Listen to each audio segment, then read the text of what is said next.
Arizona's legislators work through the night to end the session.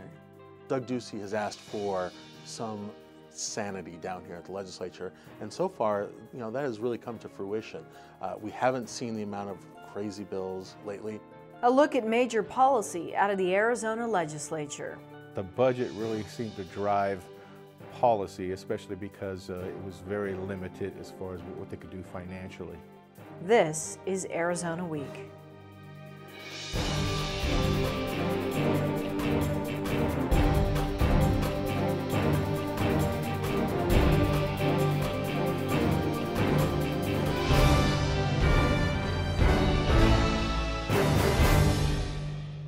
Hello, and thanks for joining us.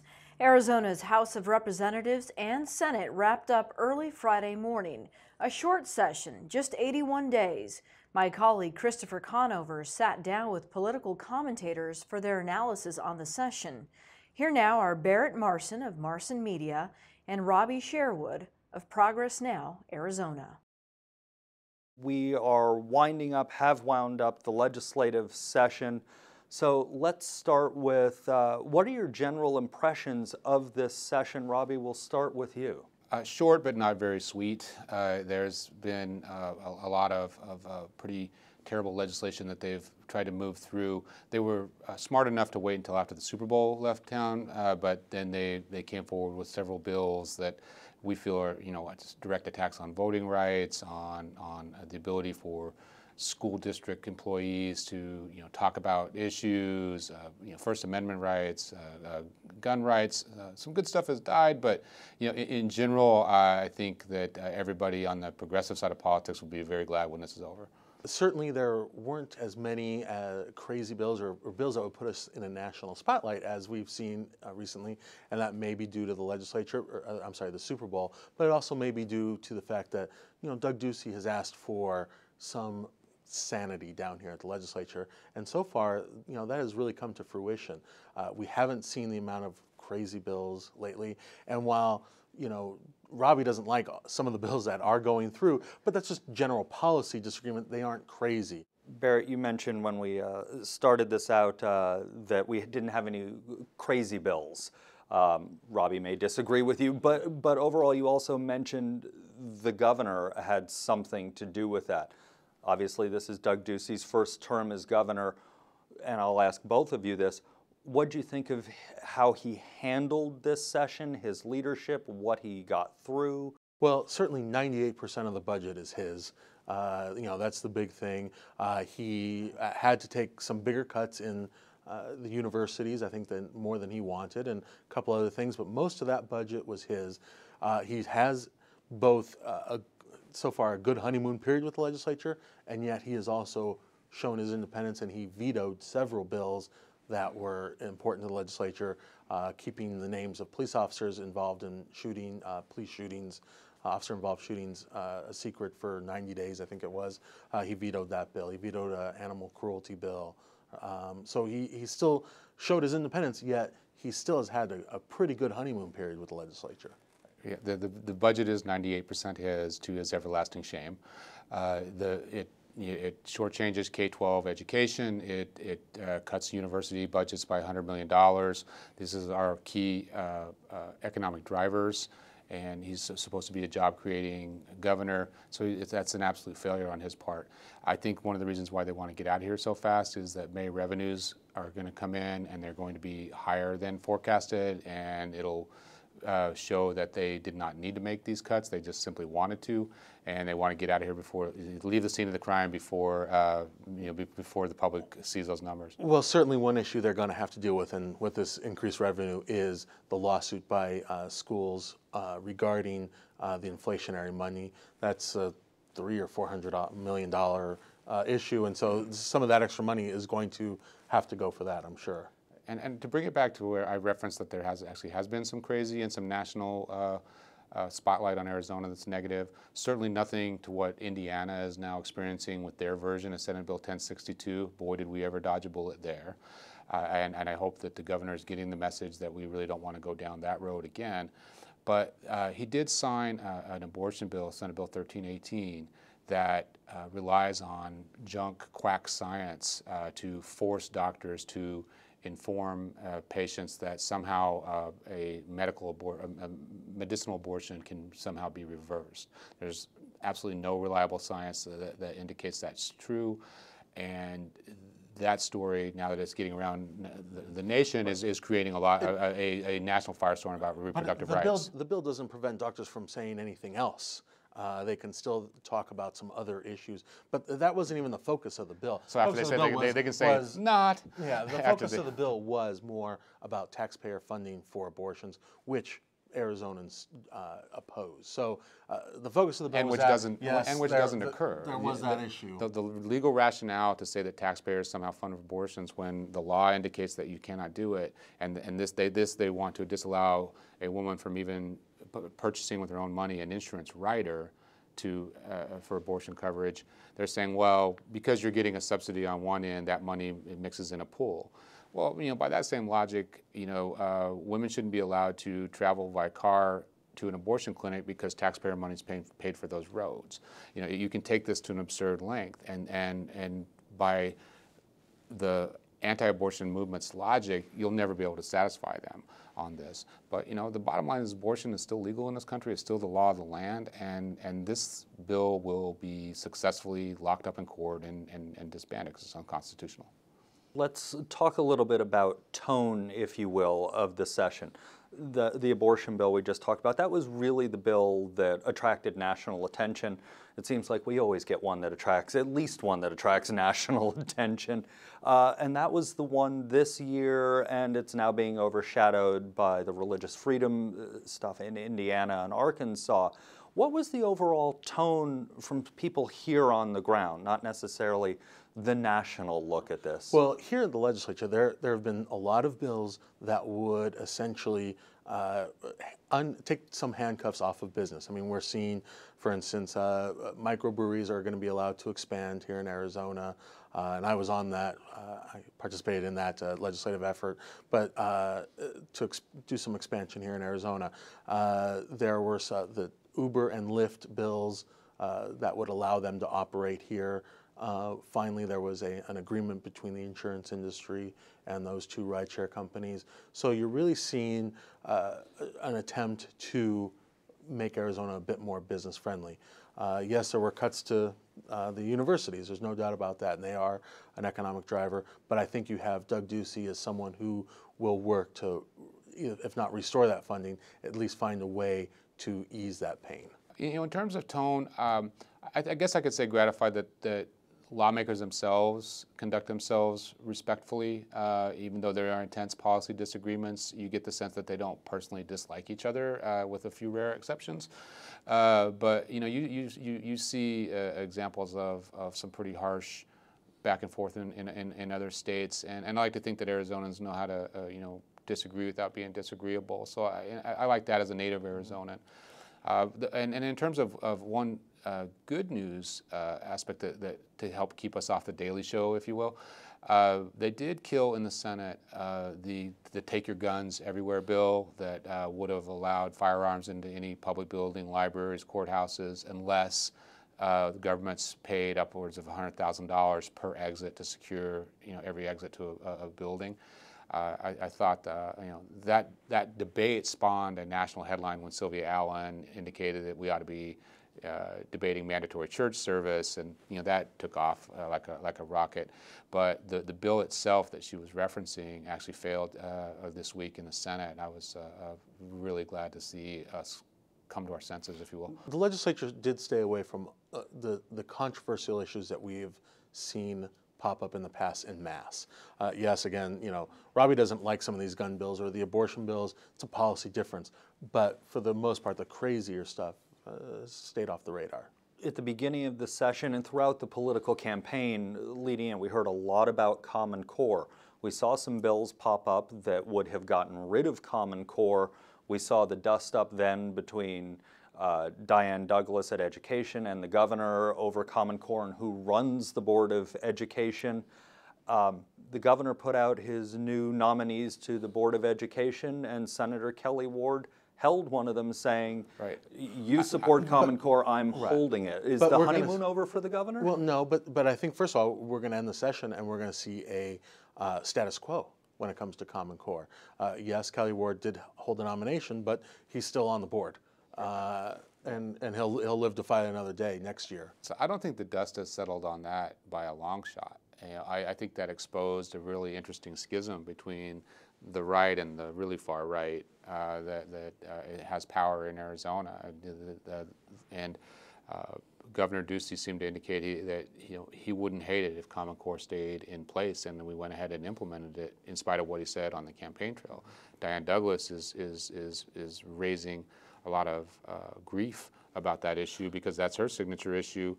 You didn't see any sort of they weren't unable to resolve the dispute that first exposed this about who actually hires and fires the staff at the Department of Education. That bill died. I think recently you've seen other dust-ups around. The kill of the Common Core Bill 2190 seems to have ground to a halt. That creates problems on Ducey's right flank from the far-right conservatives who voted for him, and they're not happy about this. So I think this is still happening. Robbie is painting this as a right and a far right, but even David Garcia, the Democrat who ran for superintendent of public instruction, has issues with Common Core. Democrat, a lot of people have issues with Common Core. Now, far right has a bigger issue, and it is far more important to them.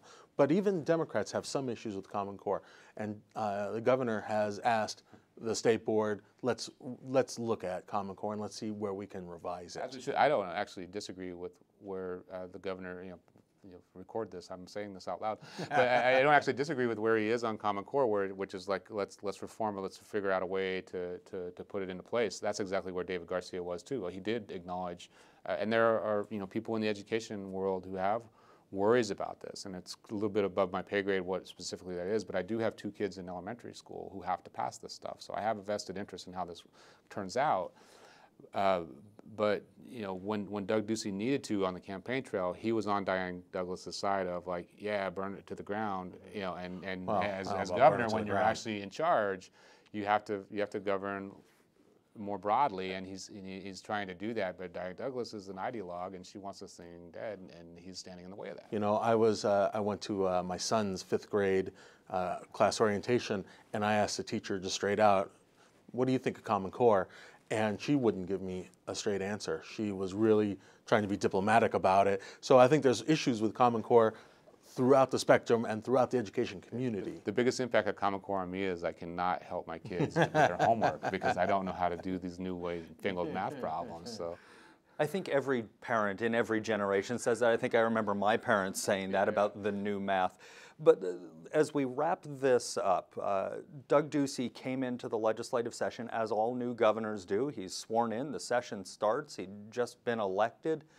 If you can, and is it even fair to, can you compare him to Jan Brewer in her time in office? She had more experience having been Secretary of State, but he had been treasurer, so he'd been around the building at least. Can we compare the two, or is it way too early?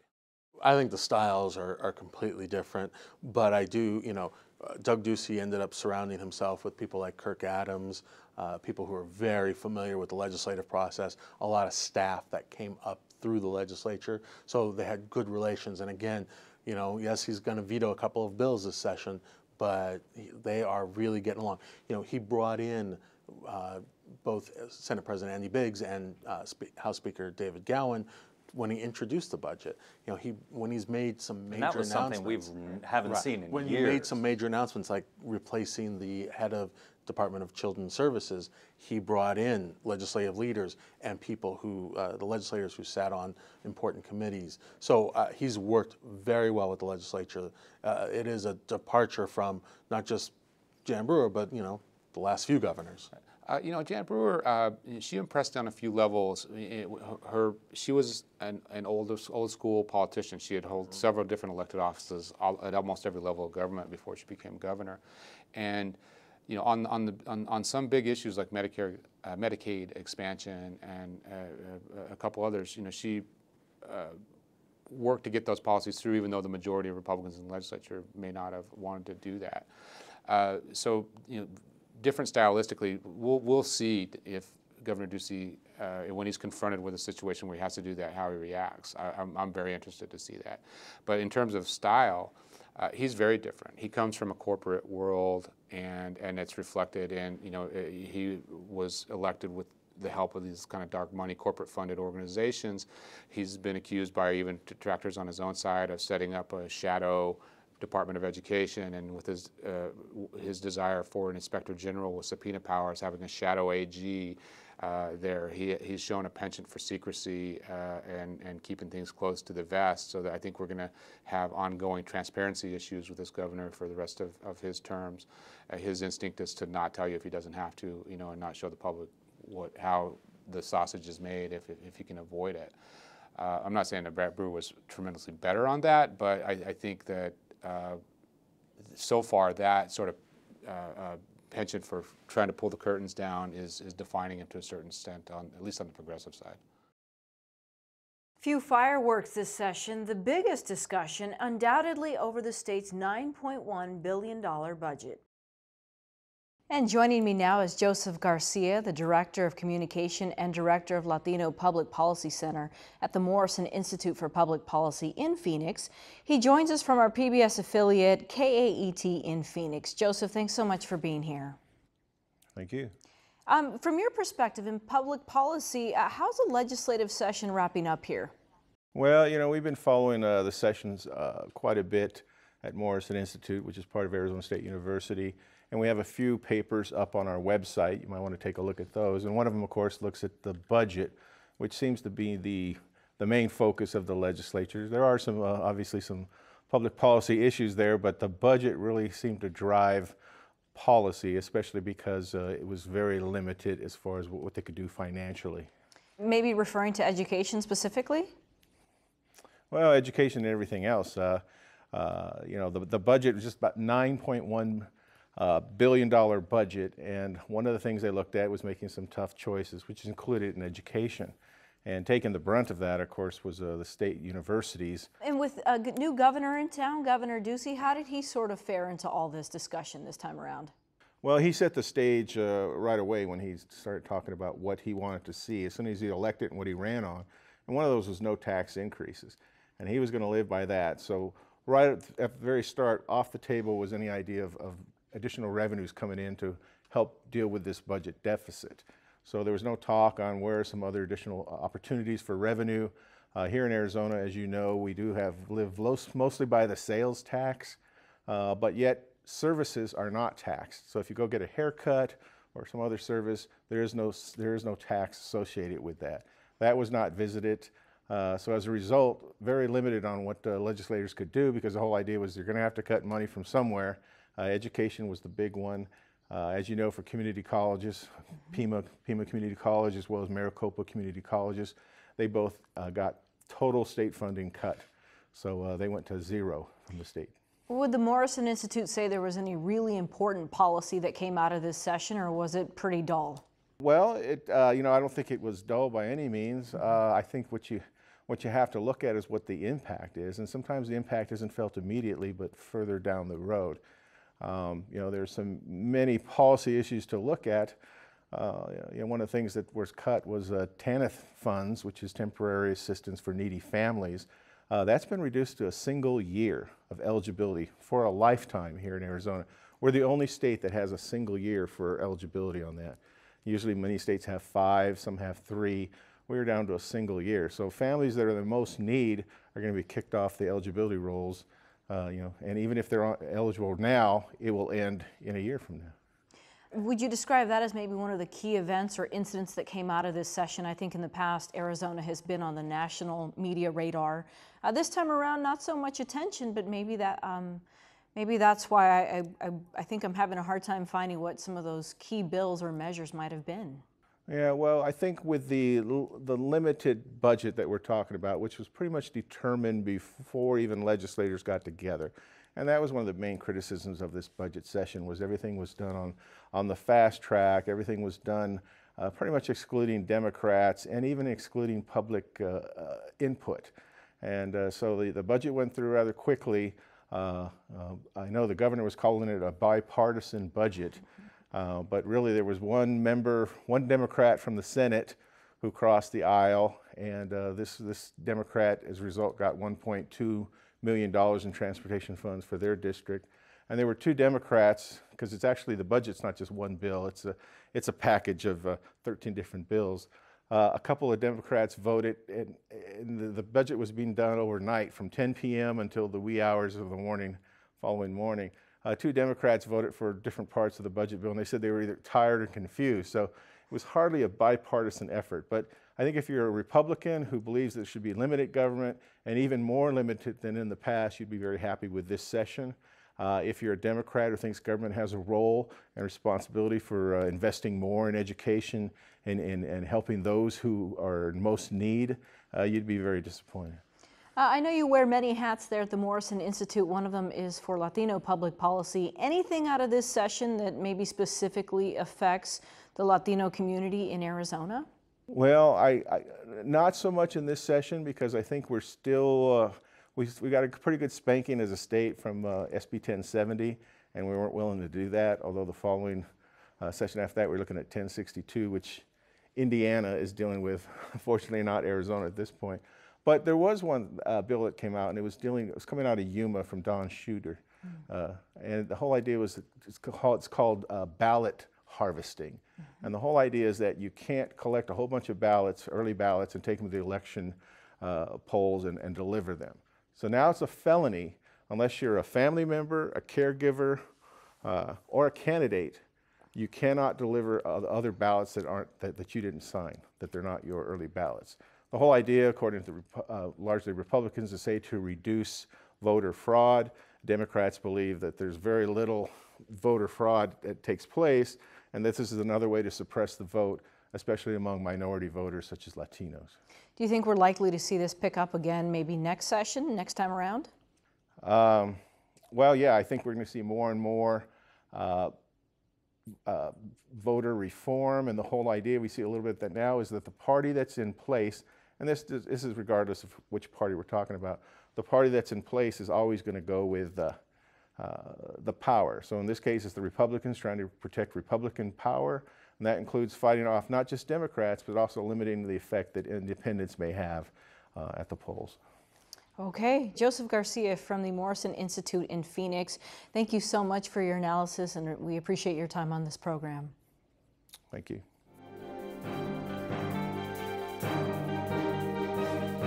The Buzz now with my colleague Christopher Conover. And Christopher, working literally throughout the night, wrapping up at, was it 3:34? Sometime between 3:30 and 4, that the House adjourned sine die, as they call it. The Senate had done that earlier in the night, about 1. They just got tired of waiting on the House, and they went ahead and adjourned and went home, leaving the House with some unfinished business. It killed some bills. The House at the time was debating what became known as the ballot harvesting bill. We've talked about it, where you can't have more than 2 early ballots in your possession, taking them, for somebody. That bill died on the House floor. It had to go back to the Senate. The Senate went home. The House was actually debating that bill when the Senate went home. So that died, but there were some other things that the House had to finish up. They finished up and went home between 3:30 and 4. Rapid session, maybe just more than 80 days. I think that's one of the shortest lengths we've seen in maybe the last 50 years. In about the last 50 years, yeah, about 80 days, very short, very intense at times. Got the budget done very early, and then everything else just fell into place, or didn't. Okay, we had a lot of action the last couple of weeks, specifically talking about abortion, and Christopher got an interview with Governor Ducey while he was in Tucson this week, and here he talks about part of that vote. Well, I'm pro-life. It was a pro-life bill. It made certain that there wasn't going to be taxpayer dollars going towards abortions. This is something that Americans favor overwhelmingly, and so do Arizonans. So he says this is what the American people wanted, thus Arizona. What's the talk around that? The talk is this bill got national headlines, but it got national headlines for an amendment that was added to it. The main thrust of the bill, as the governor is talking about, says that insurance policies bought through the federal marketplace on the Affordable Care Act, in Arizona may not contain language that would cover an elective abortion. The amendment to that bill that was passed that the governor did sign that became controversial, or more controversial, everything surrounding the abortion issue is controversial, was one that said if a woman is receiving a medically induced abortion using pills for it, she must be told that that could be reversed, obviously done very quickly. That's controversial. Democrats called it quack medicine, and that was about the nicest thing they said about it. It did pass, though, so now women in Arizona must be told if they're having that type of a procedure that they could take a different pill and potentially reverse the effects. It's still very new medical technology. And no secret, the governor is pro-life, and here's what he said about taxpayer dollars and abortions. We looked at it as a part of the bill. The main thrust of the bill was to make sure that there weren't taxpayer dollars involved in these procedures, but it's informed consent, and there's going to be more information rather than less, and we think that's a good thing. We probably will see this again next session. We'll see this in the courts most likely. Most things dealing with abortion end up in the courts, and that's where everyone pretty much expects this one to end up at some point. All right, also big discussion toward the latter end of the session here, Common Core this time around. Governor Ducey also talking with Christopher about that this week. I'm going to work with the legislature. I'm going to work with the Senate and the House on good ideas. I've been outspoken in my position that we're going to replace Common Core, but we're going to have high standards here in the state of Arizona. I think we've put forth excellent people for the Board of Education and with diverse backgrounds that represent counties all over the state, and I'm hopeful that we'll get these good people confirmed. A couple of weeks ago, the governor said that he didn't want to see Common Core scrapped. There were bills moving through the legislature, which did die, that would have scrapped Common Core. He wanted the Board of Education to look at those standards and make necessary changes. Where this really got tied up was the governor made some nominees to the Board of Education, and Senator Kelly Ward, a big Common Core opponent, held one of those nominees because he helped draft Common Core in Arizona. Now, that's the governor's nominee.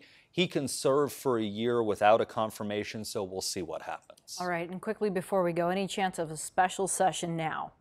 Right now, the big looming issue is funding for K-12 education. That lawsuit, it was not in the budget, and they're still in negotiations on exactly how much to pay. All right, Christopher Conover, thank you for your analysis, and thank you for joining us. That's our program. For all of us at Arizona Public Media, I'm Lorraine Brigada.